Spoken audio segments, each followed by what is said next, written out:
దేవుని మహాకృపను బట్టి దేవుడు మనలను ప్రేమించి తన బలమైన రెక్కల నీడలో దేవుడు మనలను కాపాడి ఉన్నారు. గతించిన దినములన్నీ కూడా ప్రభు తన కృప మనకు అనుగ్రహించారు, బలపరిచారు, దీవించారు. ఈ దినము ఈ రీతిగా మనమందరం కలిసి ప్రభు సన్నిధిలో ప్రభువును స్తుతించి ఆరాధించుకుంటకు దేవుడు మనకు గొప్ప ధన్యత అనుగ్రహించినారు. రెండు చేతులు పైకెత్తి దేవుని మహిమ చెప్దామా? మంచిది. దేవుని పిల్లలారా, పరిశుద్ధ గ్రంథములో నుంచి దేవుని వాక్యం మనం చదువుకుందాము. ద్వితీయోపదేశ కాండము 27వ అధ్యాయము. ప్రతి ఒక్కరూ మీ యొక్క బైబిల్ ఓపెన్ చేయండి, బైబిల్ మూసి ఉంచొద్దు. దేవుడు నీతో మాట్లాడటానికి అవకాశం ఇవ్వండి. ద్వితీయోపదేశ కాండము 27వ అధ్యాయము 4-5 వచనాలు చదువుదాం. మీరు ఈ యొర్దాను దాటిన తరువాత నేడు మీకు ఆజ్ఞాపించినట్టు ఈ రాళ్లను యాబాలు కొండ మీద నిలవబెట్టి వాటి మీద సున్నము పూయవలెను. అక్కడ నీ దేవుడైన యెహోవాకు బలిపీఠమును కట్టవలెను. ఆ బలిపీఠమును రాళ్లతో కట్టవలెను. వాటి మీద ఇనుప పనిముట్టు పడకూడదు. దేవుని పిల్లలారా, బలిపీఠమును కట్టవలెను అని మనము నేర్చుకుంటున్నాం.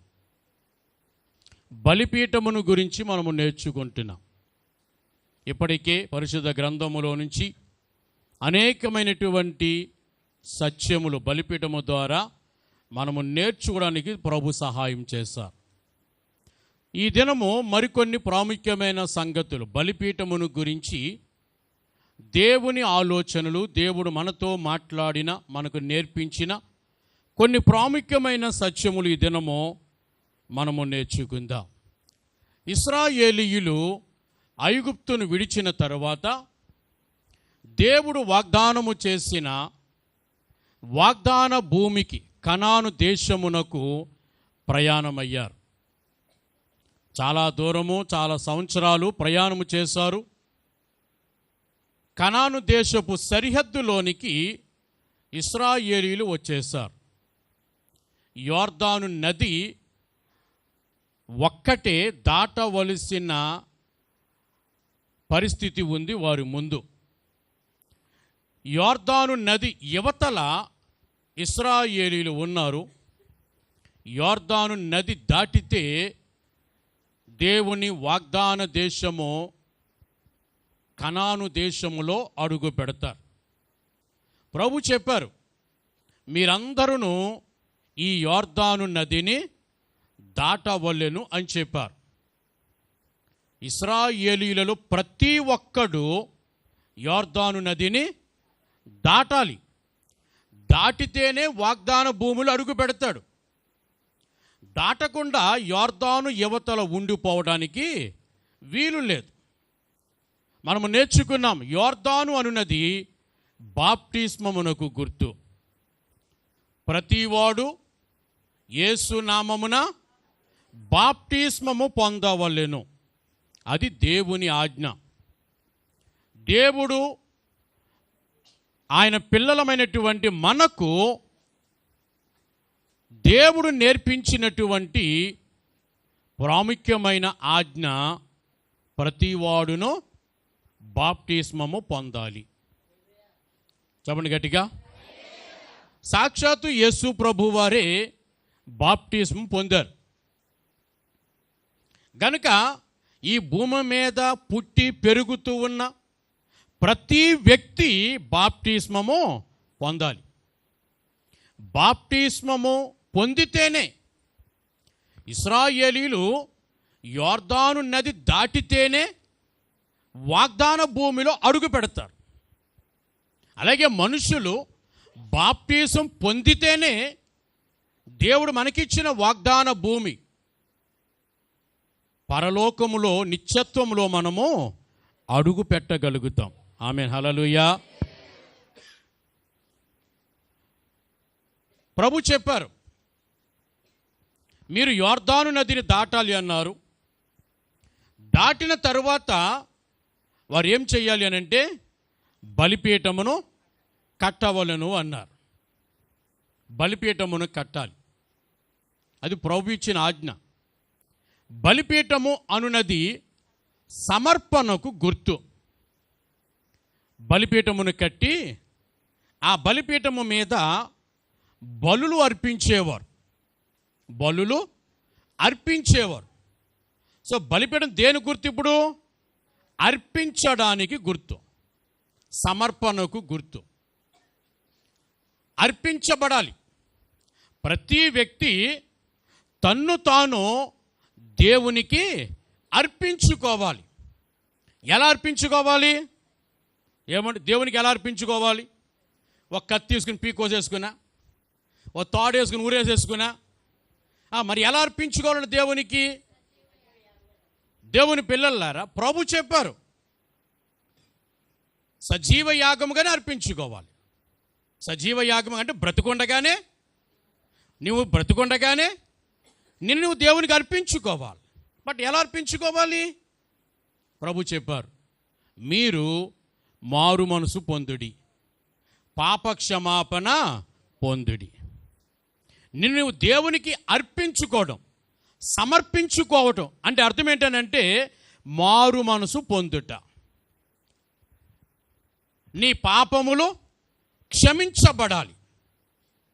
ఎప్పుడైతే నువ్వు మారు మనసు పొందుతావో, ఎప్పుడైతే నీ పాపములు క్షమించబడతాయో, అప్పుడు ఆటోమేటిక్గా నీవు దేవుని బిడ్డవు అయిపోతావు. సమర్పించుకోవడం అంటే అర్థం ఏంటంటే మనము దేవుని పిల్లలముగా మార్పు చెందాలి, దేవుని పిల్లలముగా మనము జీవించాలి. చెప్పండి గట్టిగా. నా దగ్గర హాస్టల్ పిల్లలు ఉన్నారు, మీ ముందే కూర్చున్నారు. వాళ్ళ తల్లిదండ్రులు వాళ్ళని తీసుకొచ్చినప్పుడు నేను వాళ్ళకి ఒకటే మాట చెప్పాను, పిల్లలు కానీ వాళ్ళ పేరెంట్స్ కానీ, మీ ఇంటి దగ్గర ఉన్నప్పుడు మీరు ఎలాగైనా ఉండండి, అది నాకు అవసరం లేదు. కానీ నా దగ్గరికి వచ్చాక, నా దగ్గర ఉన్నప్పుడు నేను చెప్పినట్లుగా మీరు ఉండాలి. ఇక్కడికి వచ్చిన తర్వాత ఖచ్చితంగా ప్రార్థన చేయాలి, ఖచ్చితంగా బైబిల్ చదవాలి. ఇక నేను ఏం చెప్తానో మీరు ఆ మాట వినాలి, అలాగే జీవించాలి. మరి మనం యేసయ్యను ఆరాధించడానికి వచ్చాం కదా, యేసయ్యను ఆరాధిస్తున్నాం కదా, మరి మనం ఎలాగ ఉండాలి? మనము కూడా ఆయన పిల్లలంగా మారిపోవాలి. ఆయన చెప్పినట్లుగా మనము జీవించడం నేర్చుకోవాలి. చెప్పండి గట్టిగా. నీకు నచ్చినట్లుగా జీవించడం కాదు. నీకు నచ్చినట్లుగా నువ్వు జీవిస్తే అది నిన్ను నీవు ప్రభువుకు సమర్పించుకున్నట్టు కాదు. యేసయ్య చెప్పినట్లుగా నువ్వు జీవించాలి. అప్పుడే నిన్ను నీవు ప్రభువుకి సమర్పించుకున్న వ్యక్తి అవుతావు. రెండో మాట, ప్రభు అన్నారు బలిపీఠం కట్టాలన్నారు. మూడో మాట, ఆ బలిపీఠాన్ని ఎలా కట్టాలో చెప్పాడు.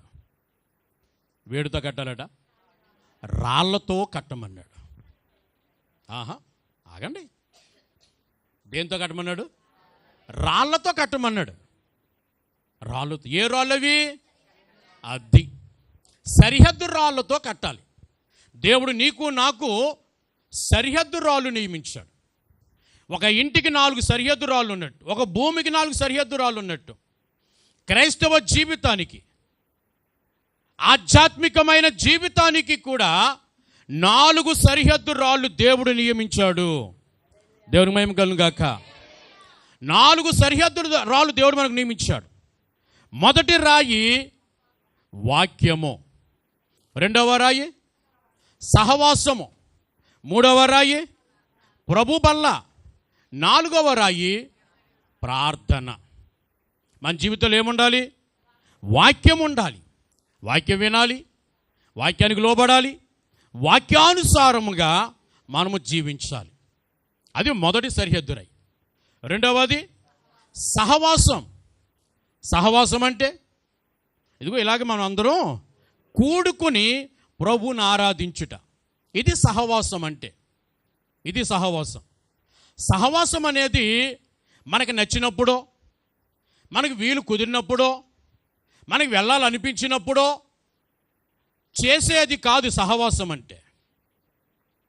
సహవాసం అంటే వెనకడికి కుమారపురం నుంచి పిఠాపురం వెళ్తూ ఉంటే మధ్యలో ఒక సత్రం ఉండేదండి. ఏ సత్రం అది? అది జగ్గేశ్వర దగ్గర ఏది దాని పేరేదో ఉండేది, అచ్చన్న బంగళా సత్రం కదండి. మనకు అందరూ బాగా గుర్తు, నాకు కూడా గుర్తు. అది పిఠాపురం వెళ్ళినప్పుడు కానీ వచ్చేటప్పుడు కానీ ఆ సత్రంలో చాలామంది ఉండేవారు. ఎప్పుడైనా వర్షం వచ్చినా మనం కూడా ఏం చేసేవాళ్ళం, ఆ సత్రంలోకి వెళ్ళిపోయేవాళ్ళం. వర్షం తగ్గిన తర్వాత మరలా మన ఇంటికి వచ్చేసేవాళ్ళం. అది సత్రం. అది అవకాశాన్ని బట్టి వెళ్తాం, అవకాశం కుదిరినప్పుడు వెళ్తాం. దేవుని మందిరము సత్రము కాదు. చెప్పండి గట్టిగా. నీకు నచ్చినప్పుడు రావడానికి, నీకు వెళ్ళాలనిపించినప్పుడు రావడానికి, అవకాశం కుదిరినప్పుడు రావడానికి దేవుని మందిరము సత్రము కాదు. మందిరము వేరు, సంఘము వేరు. దేవుని పిల్లలారా, మనము సహవాసంగా కూడుకోవాలి. ప్రతి ఆదివారం కూడుకోవాలి, ప్రతి శుక్రవారం కూడుకోవాలి, ప్రతి మంగళవారం కూడుకోవాలి, ప్రతి బుధవారం కూడుకోవాలి. ఎప్పుడు ప్రార్థన అంటే అప్పుడు సంఘమంతా కూడుకోవాలి. ఆదివారం మాత్రమే నేను వెళ్తానండి, మిగిలిన రోజులన్నీ నేను ఎగ్గొట్టేస్తానండి అని అంటే అప్పుడు అది సహవాసం అనబడదు, సత్రం అనబడుతుంది. నీ భక్తి ఏమవుతుంది? సత్రపు భక్తి అన్నమాట. నీకు నచ్చినప్పుడు నువ్వు దేవుని మందిరానికి వస్తున్నావు అంటే నీ భక్తి ఏ భక్తి? సత్రపు భక్తి. అది దేవునికి ఇష్టం కాదు. సహవాసం కావాలి. ప్రభు అంటారు, మీరు సహవాసముగా కూడుట మానకూడదు అంటారు. ఆమేన్, హల్లెలూయా. మానకూడదటండి సహవాసంగా కూడుట. వరదొచ్చినా, వానొచ్చినా, గాలి విసిరి కొట్టినా, రోడ్డు మీద అడుగు పెడితే ఎగిరిపోతాం అనుకునే పరిస్థితులు వచ్చినా సహవాసముగా కూడుట మానకూడదండి. ఏమండి, చిన్న రొంపొస్తే చాలు, చిన్న దగ్గొస్తే చాలు, ఆ వంక పట్టుకుని ఎక్కడేస్తూ ఉంటాం. జాగ్రత్త, సహవాసముగా కూడుట మానకూడదు. అది రెండవ రాయి. మూడవ రాయి ప్రభు బల్ల. ప్రభు చాలా స్పష్టంగా చెప్పారు, నా శరీరము తిని నా రక్తము త్రాగువాడే నిత్య జీవమును కలిగినవాడు. ఏమండి, ఎవరైతే ప్రభు బల్లలో పాలు పంపులు పొందుతారో వారు నిత్య జీవమును పొందుకుంటారు. ఏదైనా కారణము చేత సంఘంలో ఇవ్వబడిన ప్రభు బల్లను ఒకవేళ నీవు పొందకపోతే, కారణం ఏదైనా సరే కావచ్చు, పొందకపోతే మనకి ప్రతి నెల మొదటి ఆదివారం ప్రోబోలు ఇస్తాం. ఈరోజు ప్రోబోలు ఇస్తాం కదండి. మళ్ళీ ఎప్పుడు ఇస్తాం? మరలా వచ్చే నెల ఆగస్టు నెల మళ్ళా మొదటి బుధవారం, మొదటి ఆదివారం మళ్ళీ మనం ప్రోబోలు ఇస్తాం. అంటే మధ్యలో 4 రోజుల వ్యవధి. ఈరోజు నువ్వు ప్రోబోలు తీసుకున్నావు, అది నీకు ఆశీర్వాదం. ఈరోజు నువ్వు ప్రోబోలు తీసుకోలేదు, ఏదో కారణం ఏదైనా అవ్వచ్చు. దేవుని మందిరానికి వచ్చి ప్రోబోలు తీసుకోలేకపోవచ్చు, లేకపోతే దేవుని మందిరానికి రాలేక కూడా ప్రోబోలు తీసుకోలేకపోవచ్చు. మొత్తానికి ప్రభు బల్ల నువ్వు తీసుకోలేకపోయావు. మరలా వచ్చే నెల 30 రోజుల తర్వాత మళ్ళీ నీకు ప్రోబోలు ఇవ్వబడుతుంది. ఈ మధ్యలో ఏదైనా కారణం చేత, ఏదైనా పరిస్థితి చేత దేవుడు నిన్ను రమ్మని పిలిచేశాడు అనుకో, నరులారా తిరిగి రండి అని దేవుడు నిన్ను పిలిచేశాడు అనుకో, నెక్స్ట్ ప్రభు బలం తీసుకోకుండా, ఈ ప్రభు బలం నువ్వు ఎగ్గొట్టేసి నెక్స్ట్ ప్రభు బలం తీసుకోకుండా మధ్యలో దేవుని పిలుపు అందేసుకున్నావు అనుకో, అప్పుడు నీ గతి ఎక్కడికి? ఖచ్చితంగా నిత్యత్వానికి మాత్రం నీవు వెళ్ళవు. ఎందుకనంటే ప్రభు బల్లలో, ప్రభు శరీరంలో, ప్రభు రక్తంలో నీవు గొప్ప ఆధిక్యతను పోగొట్టుకున్నావు. అందుకే 3వ సరిహద్దు రాయి ప్రభు బల్ల. 4వది ప్రార్థన. ప్రభు అన్నారు ఎడతెగక ప్రార్థన చేయుడి అన్నారు. మనకి నచ్చినప్పుడు ప్రార్థన చేయడం కాదండి. ప్రభు అన్నారు మీరు శోధనలో ప్రవేశించకుండానట్లు ప్రార్థన చేయడం అన్నాడు. నువ్వు ప్రార్థన చేస్తే శోధన నీ దరిదాపులకు రాదు. ప్రార్థన చేయకపోతే శోధన నీ చుట్టూ వైఫైలాగా ఆవరించి ఉంటుంది. అదన్నమాట పరిస్థితి. అందువలన దేవుడు మనకు 4 సరిహద్దురాలు నియమించాడు. వాక్యము, సహవాసము, ప్రభు బల్ల, ప్రార్థన. వీటన్నిటిలో కూడా మనం ఎలా ఉండాలట? ఎడతెగక ఉండాలి. ఎడతెగ అంటే తెగిపోకుండా. వెనకడికి మన ఊళ్ళోనే ఫంక్షన్ జరిగితే ఒక ఆయన వచ్చాడు ఆ ఫంక్షన్కి. పొద్దున్న సాయంకాలం దాకా అటు తిరిగి అడవాడు చేశాడు, హంగామా చేశాడు. సాయంకాలం నుంచి ఏడటం మొదలెట్టాడు. ఏడరా అంటే మెల్లో చైన్ వేసుకున్నాడు, ఎక్కడో లింక్ ఊడిపోయింది, ఎక్కడో పడిపోయింది. వెతకడం మొదలెట్టాడు. పాపం ఇంటికి వెళ్ళిపోతామని తొందరలో ఉన్న బంధువులు కూడా వెతకడం మొదలెట్టారు. ఆ పొద్దున్న సాయంకాలం దాకా మనోడు ఎక్కడెక్కడ తిరిగాడో, ఎక్కడెక్కడ కూర్చున్నాడో, మొత్తం కుమారపు నుంచి పిఠాపురం దాకా మొత్తం ఏమంటే ఈ సెంటర్లు అన్నీ కూడా తిరిగి వెతకడం మొదలెట్టారు. మొత్తం దొరకలేదు. మొత్తానికి ఎందుకు దొరకలేదు? పడిపోయింది. ఎందుకు పడిపోయింది? ఏమండి? అటు ఇటు తిరిగితే ఎందుకు పడిపోద్ది? నిర్లక్ష్యం కూడా ఎందుకు పడిపోద్ది చెప్పండి? ఆ లింకు ఊడిపోయింది. అది తెగిపోయింది. ఆ లింకు తెగిపోయింది. లింకు ఊడిపోయింది, పడిపోయింది. మొత్తానికి దొరకలేదు. కుమారపురం వెళ్ళాను, నా చైన్ పోయింది అనే పేరు ఒకటి మిగిలిపోయింది అతనికి. దేవుని పిల్లలారా గమనించండి. సరిహద్దు రాళ్ళు కూడా అంతే. ప్రభు అన్నారు ఎడతెగక ఉండాలి. తర్వాత చెప్పారు ఆయన ఆ సరిహద్దు రాళ్ళు ఎలా ఉండాలట? ఇందాక చెప్పారు, ఇప్పుడు మర్చిపోయారు. చెక్కని రాళ్ళు. చెక్కబడిన రాళ్ళు దేవుడికి అవసరంలే. నేను స్టైల్ చేస్తాను, హంగామా చేస్తాను, బ్యూటీ పార్లర్కి వెళ్తాను, అది చేసుకుంటాను, ఇది చేసుకుంటాను, ఏదో తొడుగుతాను, ఏదో తగిలించుకుంటాను. వద్దు. దేవుడు నీకు సుందరములేని అవయవాలు ఇచ్చాడట. సుందరములేని మీ అవయవాలకు మరి ఎక్కువ సౌందర్యము. ఆల్రెడీ దేవుడు నీకు ఇచ్చిన అవయవమే చాలా సౌందర్యవంతమైనది. దానికి నీవేదో హంగామా పెట్టి దేని తగిలించుకో. దేవునికి కావాల్సింది నీవుగా దేవునికి కావాలి. చెప్పండి గట్టిగా. నీవుగా కావాలి. నువ్వు ఎలా ఉన్నావో అలా కావాలి. నువ్వు ఎలా ఉన్నావో అలాగే. ఒక అతను పొట్టుగా ఉన్నాడని చెప్పని పొడవడానికి ఆపరేషన్ చేయించుకున్నాడట. ఆ మధ్యకాలంలో పెద్ద దుమారం అయిపోయింది ఆ వార్త. మన దేశంలో కాదు. ఏమండి? మొత్తం పొడవైతే అయ్యాడు కానీ కొద్ది రోజుల్లో చచ్చిపోయాడు మనిషి. ఆపరేషన్ వికటించింది, ఏదో తేడా కొట్టింది. మొత్తానికి నీవు ఎలాగున్నావో అలాగే ఉండు. నీవుగా నీవు దేవునికి సమర్పించుకో.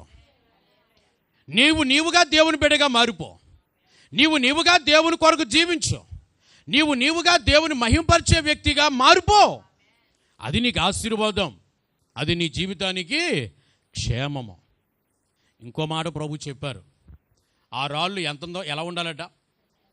పెద్ద రాళ్ళుగా ఉండాలి అన్నాడు ఆయన. ఏ రాళ్ళు అవి? పెద్ద రాళ్ళు. చిన్న రాళ్ళు వద్దు, పెద్ద రాళ్ళు కావాలట బలిపీఠం కట్టడానికి. ఎందుకని?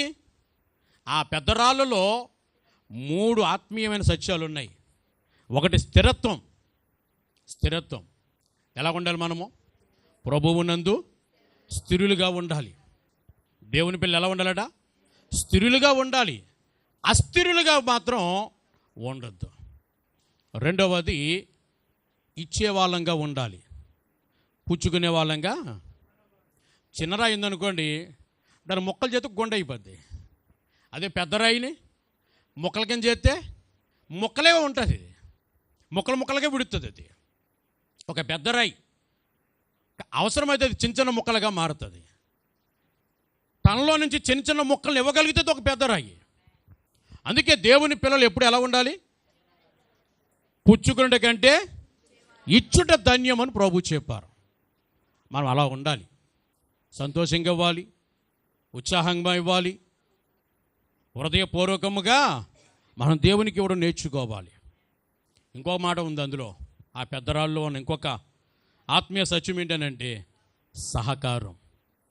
ఏంటట? ఎలా ఉండాలి? మనము సహకారులుగా ఉండాలి. ఒకరికి ఒకరు సహకరించుకునే వాళ్ళంగా ఉండాలి. సేవకుడికి సహకరించే వాళ్ళంగా ఉండాలి. సంఘానికి సహకరించే వాళ్ళంగా ఉండాలి. దేవుని పరిచర్యకు సహకరించే వాళ్ళంగా ఉండాలి. ఈ రోజున మరికొన్ని ప్రాముఖ్యమైన సత్యాలు మీకు నేర్పిస్తాను. ద్వితీయోపదేశకాండం 27వ అధ్యాయం 5వ వచనం మరలా చదువుదాం. అక్కడ నీ దేవుడైన యెహోవాకు బలిపీఠమును కట్టవలెను, ఆ బలిపీఠమును రాళ్లతో కట్టవలెను, వాటి మీద ఇనుప పనిముట్టు పడకూడదు. ఈరోజు మనం నేర్చుకునే మరొక ప్రాముఖ్యమైన సత్యము, ఆ బలిపీఠమును కట్టున్నప్పుడు, బలిపీఠమును కట్టాలని చెప్పన్నాడు ప్రభు, రాళ్లతో కట్టాలన్నాడు. బలిపీఠమును కట్టున్నప్పుడు ఇనుప పనిముట్టు వాడకూడదని చెప్పాడు. ఇనుప పనిముట్టు అంటే ఇనుముతో చేసిన వస్తువుని ఏది కూడా వాడకూడదు. గుణపం కానీ, పార కానీ, సుత్తి కానీ, శానం కానీ, మేకు కానీ, ఊస కానీ ఏది కూడా వాడకూడదట. ఇనుప పనిముట్టును మీరు వాడకూడదని చెప్పాడు ప్రభు. ఇనుప పనిముట్టు ఎందుకు వాడకూడదు? ఎందుకు వాడకూడదు ఇనుప పనిముట్టు అని అంటే, ఇనుప పనిముట్టు గట్టిగా ఉంటుంది. ఎలా ఉంటుంది? అది గట్టిగా ఉంటుంది ఇనుప పనిముట్టు. రెండవది, అది వంగదు. వంగుతుందా? అది అసలు వంగదు ఇనుప పనిముట్టు. ఏమైనా గుణపం తీసుకొని వంచండి, ఓ ఊస తీసుకుని వంచండి, వంగిద్దా? రెండు చేతుల్లో పట్టుకుని వంచండి, అంత ఎందుకండి? ఒక చిన్న మేకుని తీసుకుని రెండు చేతుల్లో పట్టుకుని గట్టిగా వంచండి, వంగుతుందా? వంగుతుందా? నీ బలమంతా ఉపయోగించినా సరే వంగదు. అదంటది. ఒకవేళ దాని నోరు ఉండుంటే, దాని భాష మనకు అర్థమైతే, ఒరే బుద్ధిలేనుడా, ఎందుకురా అంత కష్టపడతావో, నేను మాత్రం వంగను, అవసరమైతే ఇరిగిపోతాను తప్ప కదా. ఒక గోడకేసి కొట్టండి మేకిని, ఇరిగిపోతా తప్ప లోపల దిగడానికి మాత్రం ఇష్టపడదు. అందుకే ప్రభు అంటున్నారు ఇనుప పనిముట్టును వాడొద్దు అంటున్నాడు. ఎందుకనంటే అది వంగదు, అది ఏమాత్రం కూడా అది లోబడదు. ఎలా కావాలో ఆ విధంగా అది బెండ్ అవ్వదు. అది ఒక ప్లాస్టిక్ తీసుకోండి, నీకు ఎలా కావాలనుకుంటే దాన్ని అలాగునా నువ్వు వంచవచ్చు. నువ్వు ఎలా వంచాలనుకుంటే అలా వంచవచ్చు దాన్ని. అదే ఇనుప పనిముట్టును ఎట్టి పరిస్థితుల్లో కూడా మనము వంచలేం. ఇంకో విషయం ఏంటంటే, ఆ ఇనుప పనిముట్టును మనం ఉపయోగిస్తున్నప్పుడు దాంతో కానీ కొట్టామనుకోండి, దేన్నైతే ఇనుప పనిముట్టుతో కొడుతున్నామో ఆ ఇనుప పనిముట్టు అక్కడ ఉన్నటువంటి వస్తువులను గాయపరుస్తుంది, ముక్కలు ముక్కలుగా చేస్తుంది. ఇప్పుడు ఓ సుత్తి తీసుకుని రాయిని కొట్టామనుకో, ఏమవుతుంది? రాయి పగులుతుంది. ఒకవేళ రాయి కింద నోరుండుంటే ఏమంటుంది? సుత్తి బుద్ధి లేదా నీకు, నాకు ఎంత నొప్పి వస్తుంది అని అంటుంది. అది గాయమవుతుంది దానికి, దాని భాషలో. అందుకని ప్రభు అన్నారు ఇనుప పనిముట్టుని మీరు వాడవద్దు. ఒక అద్భుతమైన మాట చదువుతాం దేవుని వాక్యంలో నుంచి. అపోస్తలుల కార్యముల గ్రంథము 5వ అధ్యాయము 29వ వచనం. అపోస్తలుల కార్యముల గ్రంథము 5వ అధ్యాయం 29వ వచనం. అందుకు పేతురును అపోస్తలులను మనుష్యులకు కాదు దేవునికి మేము లోబడవలెను గదా. దేవుని మేము చెప్పండి గట్టిగా. పేతురును అపోస్తలులు వీళ్ళందరూ కూడా యేసు ప్రభువు శిష్యులు. ప్రభుని నమ్ముకున్నారు, ప్రభుని వెంబడిస్తున్నారు. ఆ తర్వాత ప్రభును ప్రకటించడం మొదలెట్టారు. వాళ్ళు ఏమంటున్నారంటే, మేము మనుషులకు కాదు దేవునికి లోబడవలెను కదా. ఆమేన్, హల్లెలూయా. మనమందరం ఏం కావాలి? దేవునికి లోబడాలి, మనుషులకు కాదు. మనుషులకు కాదు మనం లోబడవలసింది, మనుషులను ప్రేమించాలి. ప్రభు అన్నారు, నిన్ను వలే నీ పొరుగువానిని ప్రేమించుము అన్నాడు. మనుషులను ప్రేమించాలి, దేవునికి లోబడాలి. దేవునికి లోబడాలి. దేవునికి లోబడుట మనకి ఆశీర్వాదం, మనకి ఆశీర్వాదం. ఎందుకు లోబడాలి ఆయనకి? ఇంకో మాట కూడా చదువుద్దాం. ఇంకో మాట, ఎఫెసీయులకు రాసిన పత్రిక 5వ అధ్యాయము 24వ వచనం. సంఘము క్రీస్తునకు లోబడినట్టుగా భార్యలకు కూడా ప్రతి విషయములోను తమ పురుషులకు లోబడవలెను. వినండి జాగ్రత్తగా. సంఘము క్రీస్తునకు లోబడాలి. సంఘము యేసుక్రీస్తుకు లోబడాలి. సంఘం అంటే మనమే. సంఘం అంటే మనమే. ప్రభుని ఆరాధించే వ్యక్తులు, ప్రభుని ఆరాధించేవారు సంఘం. ప్రభుని ఆరాధించడానికి కూడుకునే స్థలము దేవుని మందిరం. మనకి బిల్డింగ్ ఉంది, దేవుడు మనకి బిల్డింగ్ ఇచ్చారు. ఈ బిల్డింగ్ ఏంటిది? దేవుని మందిరం. ఈ బిల్డింగ్ పేరేంటి? దేవుని మందిరం. సో దేవుడు మనకి ఇచ్చినటువంటి మందిరంలో ఇక్కడ మనం అందరము సమకూడి ప్రభుని ఆరాధిస్తున్నాం. సంఘం అంటే ప్రభుని ఆరాధించేవారు. కనుక సంఘం ఏం కావాలి? దేవునికి లోబడాలి. లోబడాలి. ఎందుకు లోబడాలి? దేవుని వాక్యంలో రాయబడ్డది. అటువల్లే క్రీస్తు అట సంఘము కొరకు తన స్వరక్తమును కార్చియున్నాడు. చెప్పండి గట్టిగా. క్రీస్తు కూడా సంఘమును ప్రేమించాడు. క్రీస్తు సంఘము కొరకు తన రక్తమును కాచాడు. ఎందుకు మనం దేవునికి లోబడాలి అనంటే, దేవుడు మనల్ని ప్రేమించాడు. మనం ఆయనను ప్రేమించడానికి ముందే దేవుడు మనల్ని ప్రేమించాడు. నీవు నేను దేవుని చేత ప్రేమించబడిన పిల్లలం. ఆమేన్, హల్లెలూయా.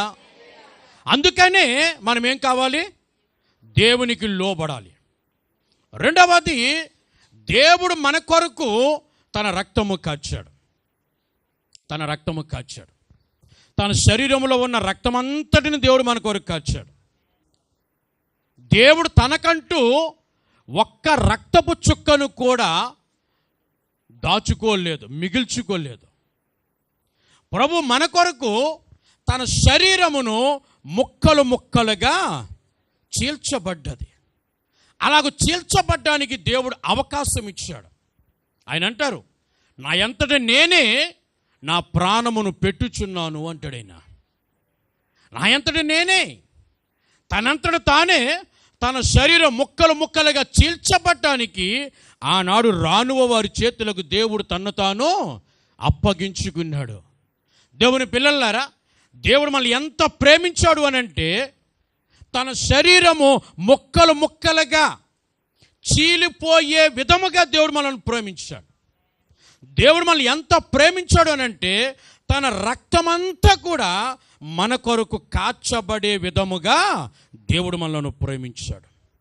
అందుకే మనం కూడా ఏం కావాలట? దేవునికి లోబడాలి. అన్ని విషయాల్లో కూడా దేవునికి లోబడాలి. నీకు నచ్చినప్పుడు లోబడడం కాదు, నీకు నచ్చినా దేవునికి లోబడాలి, నీకు నచ్చకపోయినా దేవునికి లోబడాలి. ప్రభు చెప్పిన మాట నీకు ఇష్టం ఉన్నా ఇష్టం లేకపోతే నువ్వు మాత్రం ప్రభుకి లోబడాలి. ఇంకో మాట కూడా ప్రభు చెప్పారు, భార్య తన భర్తకు లోబడాలి అన్నారు. బైబిల్లో చాలా విషయాలు రాయబడ్డాయి, కానీ ఒక్క మాట అక్కడ రాయబడింది కనుక చదువు కనుక మాట చెప్తున్నాను. భార్య కూడా ఏం చేయాలట? భర్తకు లోబడాలి. భర్తకి ఎందుకు లోబడాలండి? భర్తకి ఎందుకు లోబడాలి కదా? డౌట్ వచ్చింది కదా మనకి.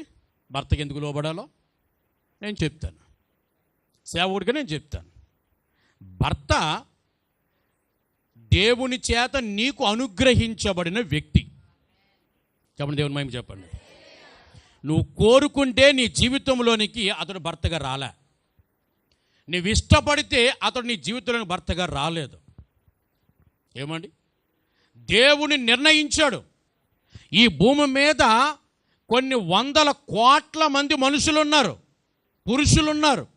అందులో నుంచి ఒక్క పురుషుణ్ణి దేవుడు నీకు భర్తగా నియమించాడు. ఆ భర్త మంచోడా చెడ్డోడా, అతను నేను ప్రేమిస్తున్నాడా ద్వేషిస్తున్నాడా, అవన్నీ సెకండరీ. అది కాదు నువ్వు ఆలోచించవలసింది. భర్త అనే వ్యక్తి దేవుని చేత నీకు అనుగ్రహించబడిన వాడు. అందువల్ల నువ్వేం చేయాలనంటే ఆ భర్తకు లోబడాలి, అంతే. దేవుడు నీకు చెప్పాడు, నువ్వు ఆ పని చెయ్యాలి. కనుక ఈ రోజున వాక్యం అంటుంది దేవునికి లోబడేవారు కావాలి. దేవునికి ఎవరు కావాలి? లోబడేవారు కావాలి. నేను లోబడినండి అని అంటే కుదరదండి. బైబిల్లో మాట చదవండి. యెషయా గ్రంథము 30వ అధ్యాయము 1వ వచనం. యెహోవా వాక్కు ఇదే, లోబడని పిల్లలకు శ్రమ. లోబడని పిల్లలకు ఏం కలిగిద్దట? శ్రమ. లోబడితే నీకు ఆశీర్వాదం, లోబడితే నీకు దీవెన, లోబడితే నీకు క్షేమము, లోబడితే దేవుని సహాయం నువ్వు పొందుకుంటావు. నువ్వు లోబడితే దేవుని సంరక్షణ, దేవుని భద్రత నువ్వు పొందుకుంటావు. నువ్వు లోబడకపోతే శ్రమలో పాలవుతావు. గుర్తుపెట్టుకో మాట. బైబిల్ అండర్లైన్ చేసుకో మాట.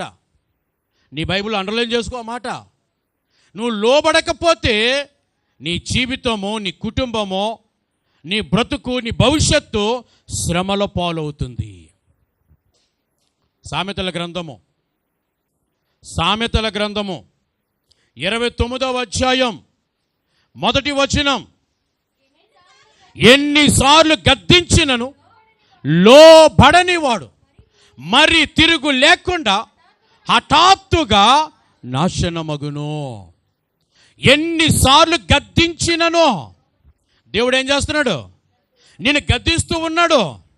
ఎన్నో పర్యాయాలు దేవునిని గద్దిస్తూ ఉన్నాడు.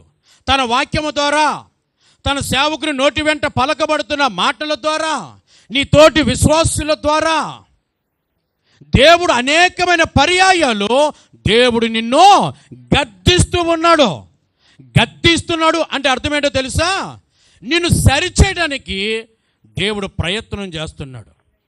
గద్దించడం అంటే అర్థం ఏంటంటే ఏది మంచో ఏది చెడో దేవుడు నీకు తెలియపరుస్తూ ఉన్నాడు.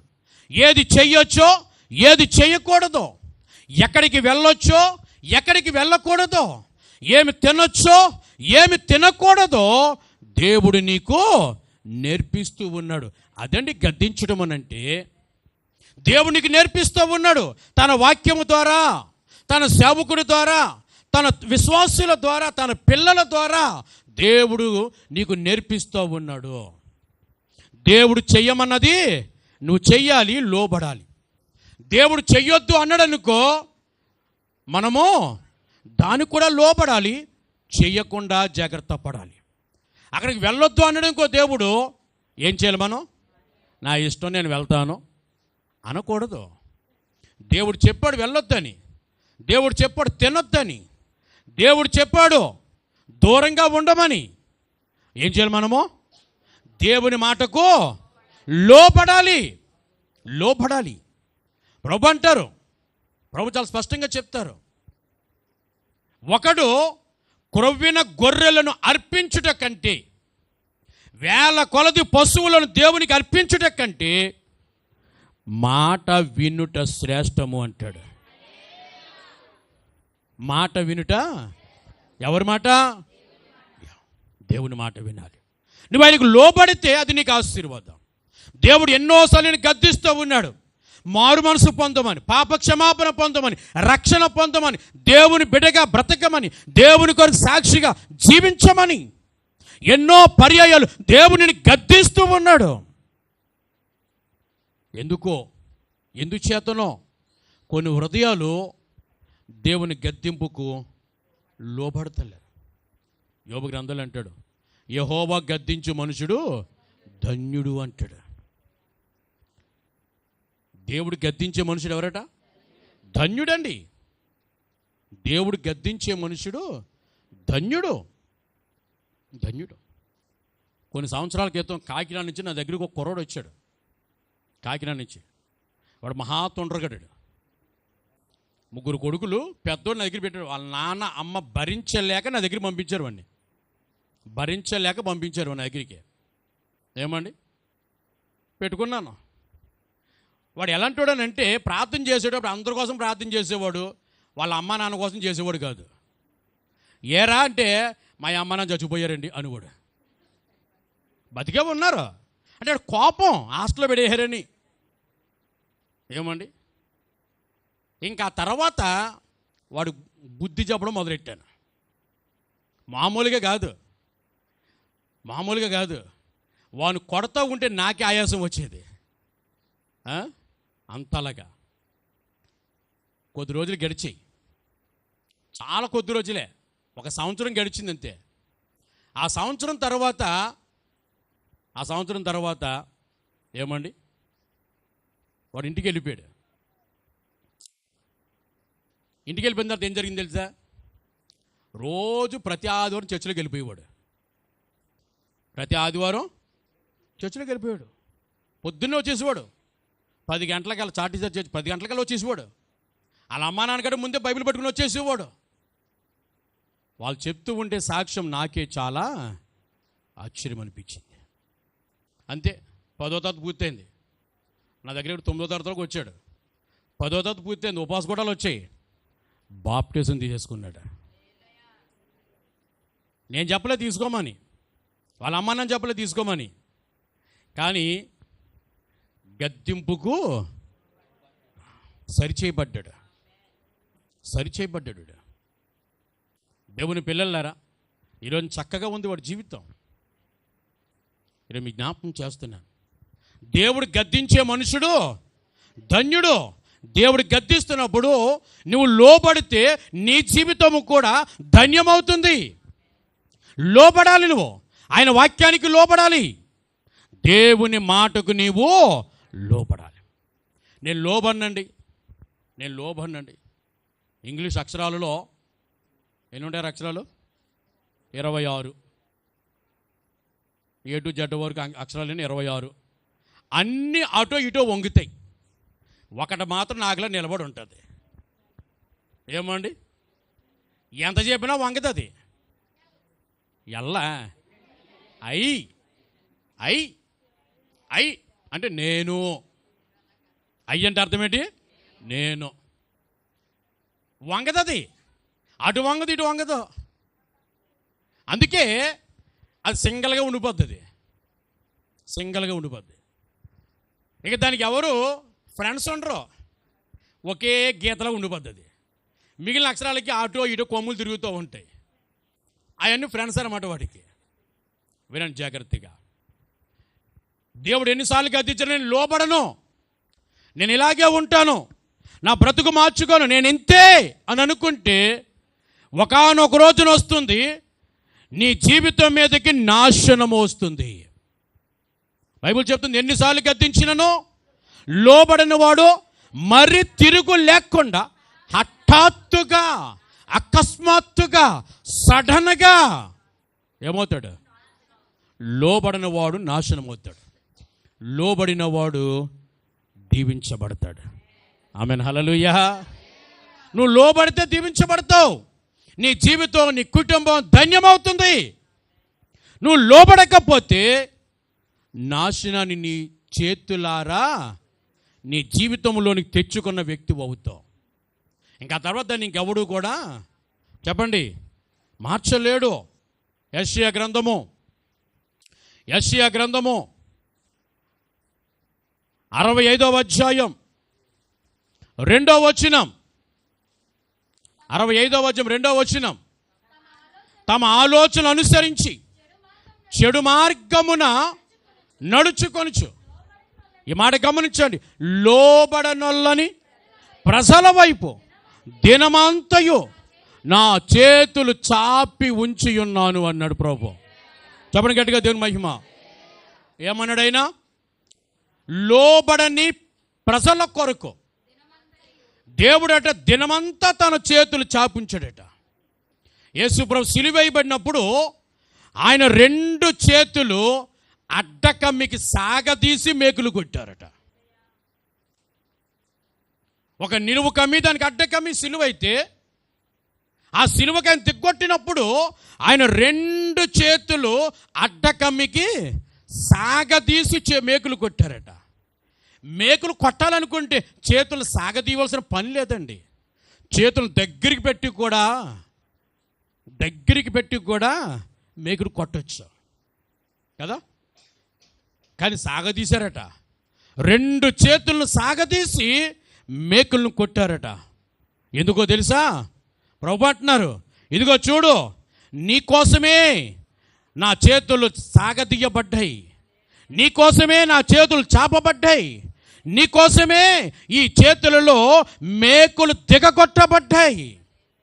చిన్న సూది గుచ్చుకుంటేనే గిలగిల్లాడిపోతావే నీవు. మరి అలాంటిది ఒక్క మేకు తీసుకుని నా చేతిలో పెట్టి కొడతా ఉంటే, నరాలను చీల్చుకుని చెక్కకు దిగ్గొట్టబడుతూ ఉంటే ఎంత నొప్పిని నేను అనుభవించానో కదా. ఎవరి కొరకు? నీకోసమే. నువ్వు లోబడతావని, నువ్వు లోబడకే ఈ పరిస్థితి. నువ్వు లోబడకే. ఏదెను తోటలో దేవుడు చెప్పాడు, ఆదాము అవ్వలతో మొట్టమొదట మనుషులను పుట్టించినప్పుడు ఆదాము అవ్వలతో ఏదెను తోటలో దేవుడు చెప్పాడు, ఆదాము అవ్వ వినండి, తోటలో ఉన్న అన్ని పళ్ళు తినండి, కానీ ఒకే ఒక్క పండు మీరు తినవద్దు, తిన్నారో చస్తారు అని చెప్పాడు దేవుడు. లోబడ్డారా? ఆ రోజున వాళ్ళు లోబడుంటే ఈరోజు మన జీవితంలో పాపం వచ్చేది కాదు. ఆ రోజున వారు లోబడుంటే మన యేసయ్య సిలువ వేయబడే పరిస్థితి వచ్చేదే కాదు. ఆ రోజు వాళ్ళు లోబడలేదు. దేవుని బిడ్డలారా, ఈరోజు కూడా మనము లోబడుతున్నట్లుగా నటిస్తున్నాం కొంతమంది. ఈరోజు మీకు జ్ఞాపకం చేస్తున్నాడు ప్రభు, నీకోసమే దేవుడు దినమంతా తన చేతులు చాపుంచాడట. ఇప్పటికైనా నువ్వు లోబడితే అది నీకెంతో ఆశీర్వాదం. అపోస్తలుల కార్యముల గ్రంథము 13వ అధ్యాయము 46వ వచనం చదువుదాం. 13:46. అప్పుడు పౌలును బర్నబాయు ధైర్యముగా ఇట్లనిది, దేవుని వాక్యము మొదట మీకు చెప్పుట ఆవశ్యకమే, అయినను మీరు దానిని త్రోసివేసి మిమ్మును మీరే నిత్య జీవమునకు అపాత్రులనుగా ఎంచుకొంచిన. దేవుని వాక్యం మొదట మీ యొద్దకే వచ్చింది. దేవుడు తన వాక్యమును నీ యొద్దకు పంపించాడు. నీ చేతుల్లో దేవుడు తన వాక్యమునుంచాడు, పరిశుద్ధ గ్రంథం ఉంచాడు నీ చేతుల్లో. దేవుడు తన వాక్యము నీ చేతుల్లో పెట్టాడు.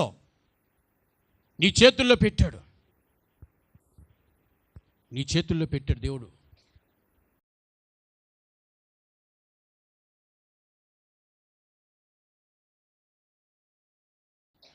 పాస్టర్లు అందరిని పిలిచారు, మీటింగ్ పెట్టాడు ఆయన. అప్పుడు ఆయన మాట్లాడుతూ నాకు బైబిల్ ఇవ్వండి అన్నాడు.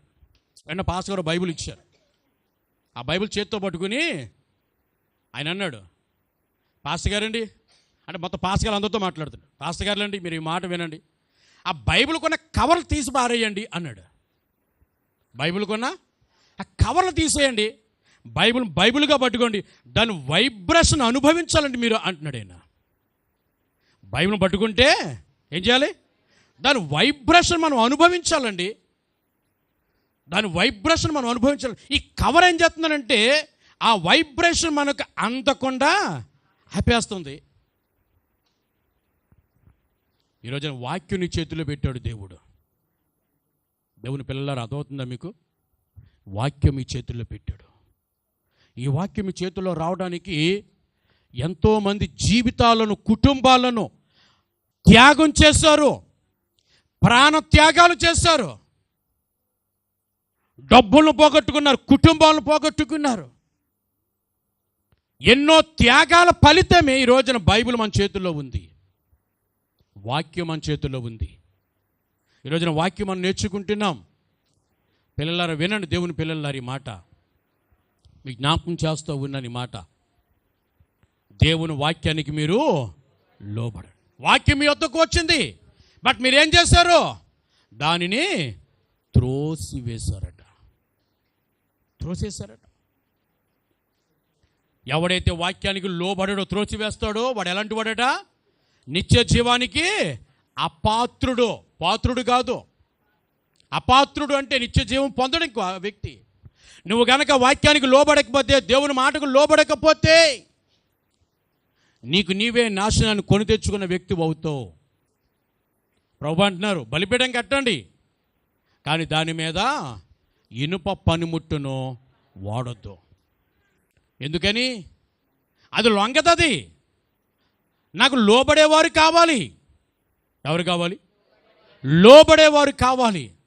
అదే అపొస్తలుల కార్యముల గ్రంథం 28వ అధ్యాయం 28వ వచనం చదువుదాం. 28.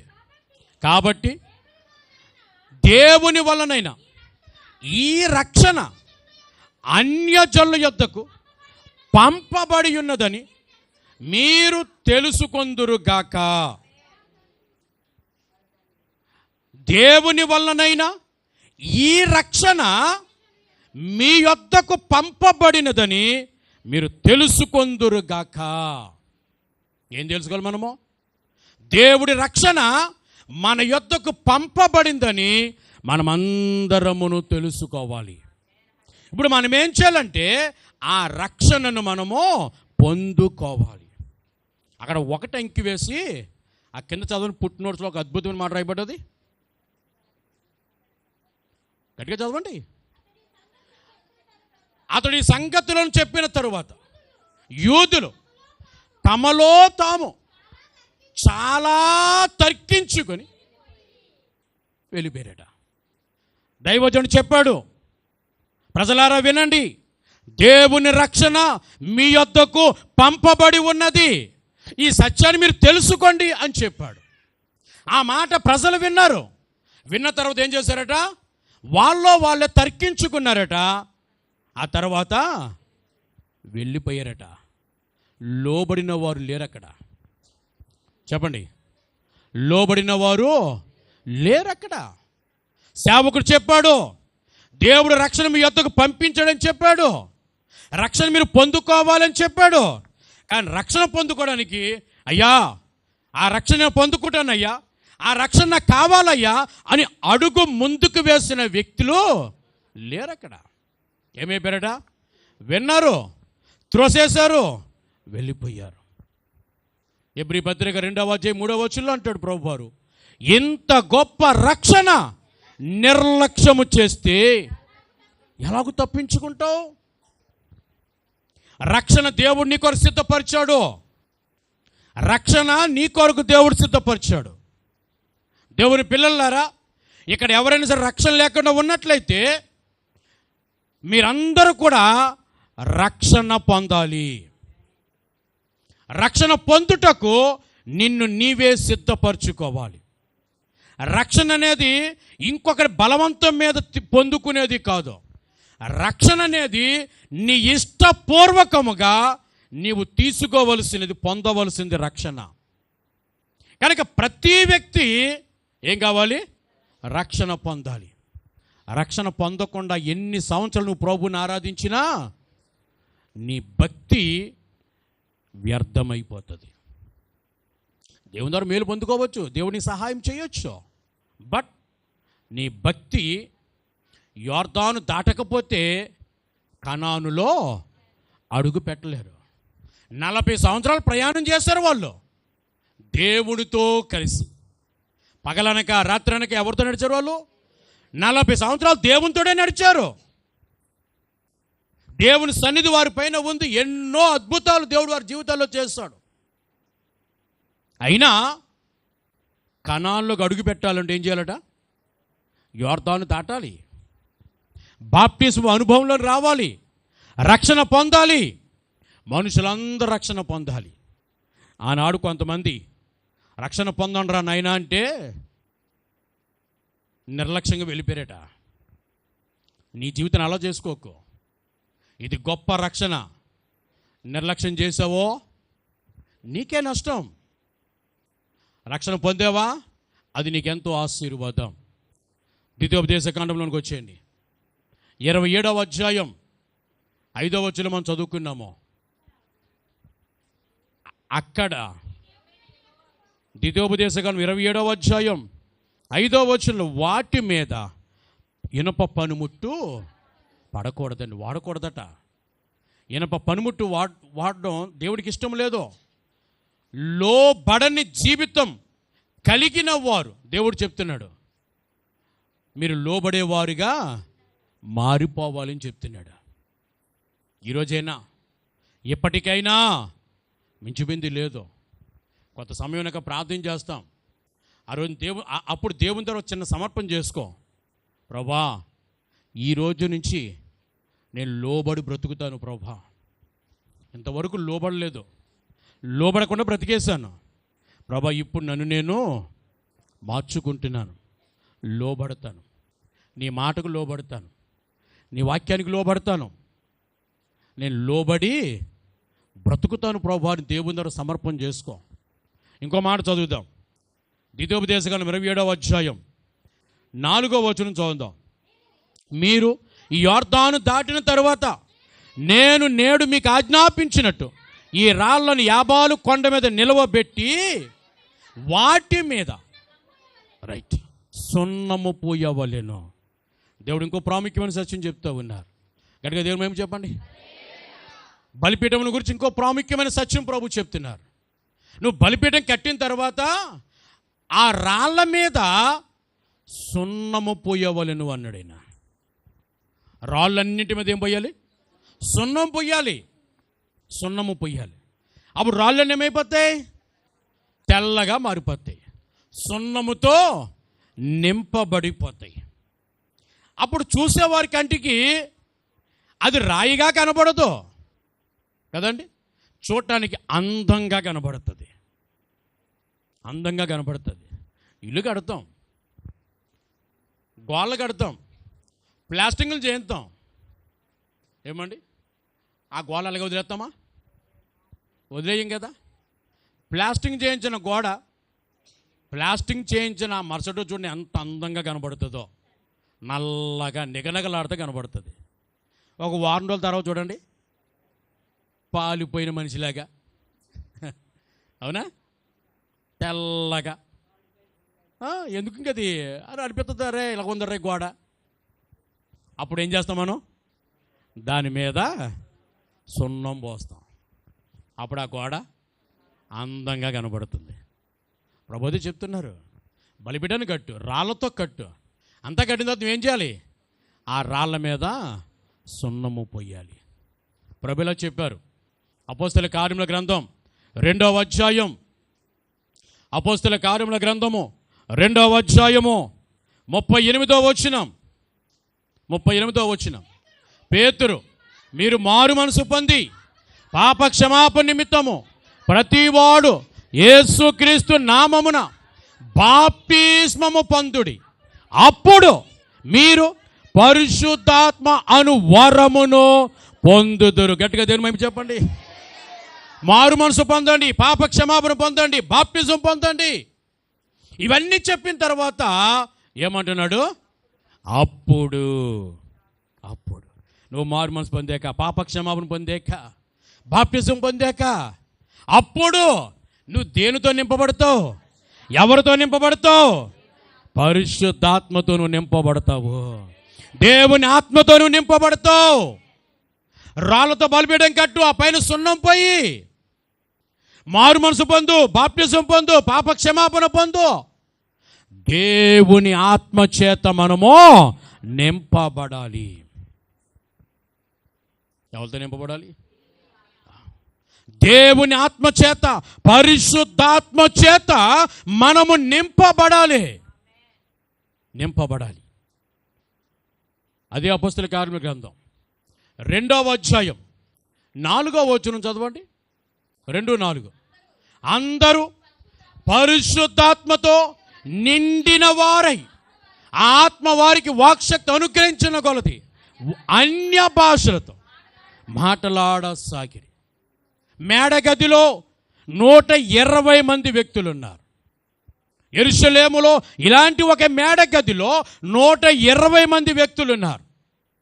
10 దినములుగా ఉపవాసం ఉన్నారు. ప్రభువును స్తుతిస్తున్నారు, ఆరాధన చేస్తున్నారు, ప్రార్థన చేస్తున్నారు, కనిపెడుతూ ఉన్నారు. 10వ రోజు గడుస్తూ ఉంది. 11వ రోజు తెల్లవారింది. ఆ గదిలో ఉన్న ఆ 120 మంది కూడా పరిశుద్ధాత్మ చేత నింపబడ్డారు. ఎంతమంది నింపబడ్డారు? 120 మంది. ఆ గదిలో ఎంతమంది ఉన్నారో అంతమంది కూడా ఏ ఒక్కడిని దేవుడు విడిచిపెట్టలేదు. ఏ ఒక్కడిని విడిచిపెట్టడం దేవునికి ఇష్టము కాదు. పరిశుద్ధాత్మను పొందకుండా ఏ ఒక్కడూ మిగిలి ఉండకూడదు. ప్రతి వ్యక్తి పరిశుద్ధాత్మ చేత నింపబడాలి. పరిశుద్ధాత్మ చేత ఎప్పుడైతే మనం నింపబడతామో అప్పుడు మన జీవితాల్లో కొన్ని అద్భుతమైన కార్యాలు జరుగుతాయి. అక్కడ మనం చదివాం, వారందరూ పరిశుద్ధాత్మతో నింపబడిన తరువాత వారందరూ కూడా అన్య భాషలతో మాట్లాడారట. అన్య భాషలంటే మన భాష ఏంటి? తెలుగు. ఇప్పుడు అన్య భాషలు ఏంటి మనకి? గ్రీకు, హిందీ, ఉర్దూ, ఇంగ్లీషు, తమిళం, మలయాళం, కన్నడం, మరాఠీ, ఇవన్నీ మనకి అన్య భాషలు. మన మాతృభాష తెలుగు. మాతృభాష తెలుగు. ఏమండి? అవి కాకుండా ప్రపంచంలో ఉన్న మిగిలిన భాషలన్నీ కూడా మనకి అన్య భాషలు. ఇప్పుడు నువ్వు తెలుగు మాట్లాడగలవు. తెలుగు మాట్లాడగలిగినటువంటి నీవు దేవుని ఆత్మచేత నింపబడి మలయాళంలో అనర్గళంగా మాట్లాడుతున్నావు అనుకో, ఉర్దూలో అనర్గళంగా మాట్లాడుతున్నావు అనుకో, ఇంగ్లీష్లో అనర్గళంగా గొక్క తిప్పుకోకుండా మాట్లాడుతున్నావు అనుకో, అది కావాల్సింది. ఆ రోజు వాళ్ళు మాట్లాడారు అలాగని భాష మాట్లాడకపోతే పరిశుద్ధాత్మ పొందుకోలేనట్టు అంటే కాదు. చాలామందికి అర్థం కాక అలా మాట్లాడుతూ ఉంటారు. భాషలు మాట్లాడితేనే పరిశుద్ధాత్మ పొందుకున్నట్టు అంటారు. పరిశుద్ధాత్మను పొందుకుంటే భాషలతో మాట్లాడతాం, ఖచ్చితంగా మాట్లాడతాం. అందులో అనుమానమే లేదు. పరిశుద్ధాత్మతో నింపబడిన ప్రతి వ్యక్తి ఖచ్చితంగా భాషలతో మాట్లాడతారు. అందులో అనుమానమే లేదు. దేవుని ఆత్మ చేత మనము నింపబడాలి. 1వ అధ్యాయం 8వ వచనం, అపోస్తల కార్యముల గ్రంథం 1వ అధ్యాయం 8వ వచనం. అయినను పరిశుద్ధాత్మ మీ మీదకి వచ్చినప్పుడు మీరు శక్తిని పొందుదురు. ఏం పొందుకుంటారు? శక్తిని పొందుకుంటారట. ఎప్పుడైతే నువ్వు పరిశుద్ధాత్మతో నింపబడతావో అప్పుడు నువ్వేమవుతావు? శక్తిని పొందుకుంటావు. దేవుని యొక్క ప్రభావము నీ మీదకు దిగొచ్చినప్పుడు నువ్వు శక్తిని పొందుకుంటావు.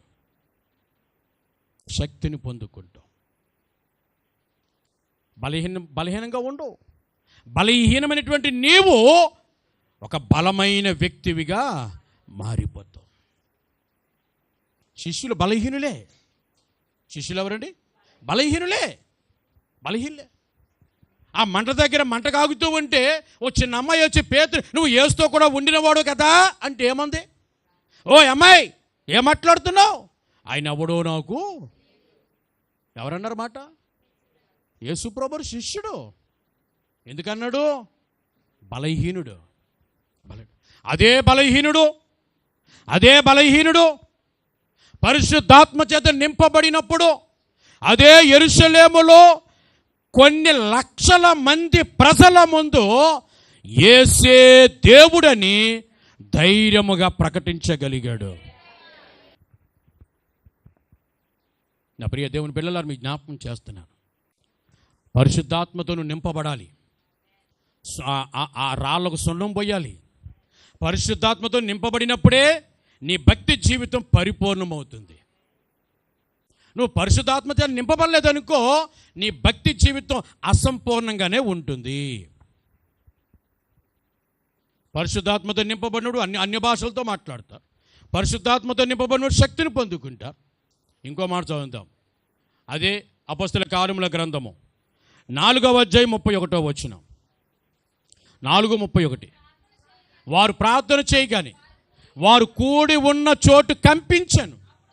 అప్పుడు వారందరూ పరిశుద్ధాత్మతో నిండిన వారై దేవుని వాక్యం ధైర్యముగా బోధించిరి.